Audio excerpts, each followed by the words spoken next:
keep looking at you. Repeat your questions. Or just, sort of. I know, I'm teasing you. You'd be amazed when people actually do that. No, that's not what it's Yeah.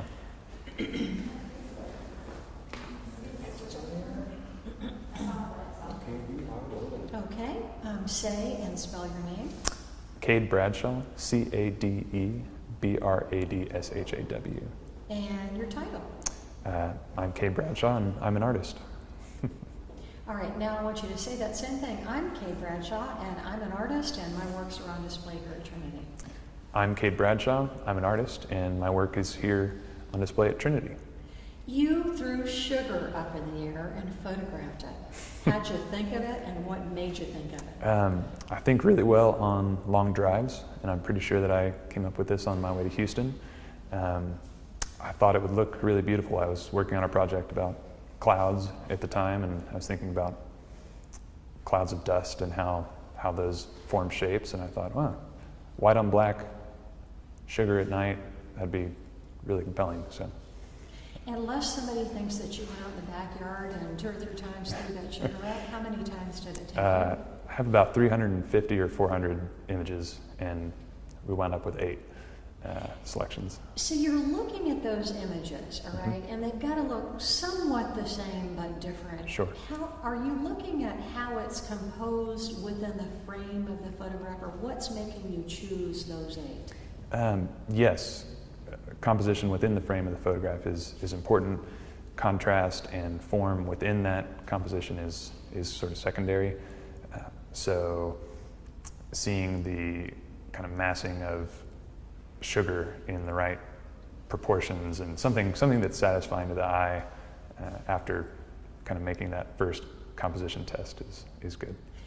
When you look at this, obviously the human eye doesn't register all of these frame-by-frame things that happen when sugar goes up in the air and falls down. Were you surprised to see how it clumped together in parts and trickled down in others? Yes, I was surprised, and I actually tested a number of different powders. So we tried flour, salt, sugar, water. Sugar ended up being the most pleasing to the eye, and yes, I was really pleased with how certain parts are more dense than others, and certain parts are more dispersed, and some seem like they're rising, and others seem like they're falling. So this is granular sugar, and why did that turn out to be the best material? It's a hard question to answer. I'm not sure. Flour was too clumpy, water was too transparent. Sugar seemed to have the right mix of not clumpy, but just clumpy enough to mass in the right locations. So. As an emerging artist, will you tell us a bit about your process of thinking about what it is you want to portray on your final product? It's a hard question, especially for an emerging artist, to determine sort of what your central themes are going to be. I don't know if I have the wisdom yet to answer your question very thoroughly, but I'm sort of focused on just making good work right now, trying to make work the best that it can be, starting with a compelling thematic concept and carrying that through to a nicely resolved product. And do these ideas come to you, obviously, at various times, like driving to Houston? Is your brain sort of continually thinking about things and then, oh, the aha? The process of thinking about a piece is sort of a stewing process for me. So maybe I'll have the initial idea, oh, that would look really nice, and then that thought will occur several times throughout a day, and the idea will change slightly. Oh, it would be nice if I added this, and nice if I added this, or took this away, or did it in this context or in this space. So yes, a continual iterative regeneration of ideas. So if you're building something, the old adage is measure twice, cut once, Sure. so you don't goof it up, right? So when you're thinking about it, is it more in the thought process or more in the implementation process? I think the process is we come up with a concept that I like, and then make the material fit that concept.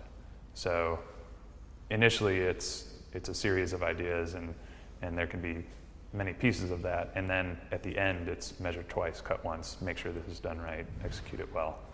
As an alum, and you're not a student having to produce, for projects or whatever, how difficult is it for you to stay disciplined to continue to create your art?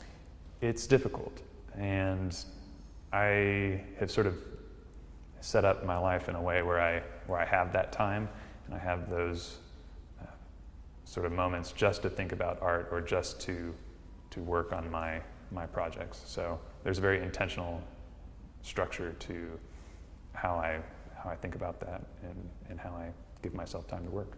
And art used to be the thing that parents that were paying college tuition would say, no, do something practical.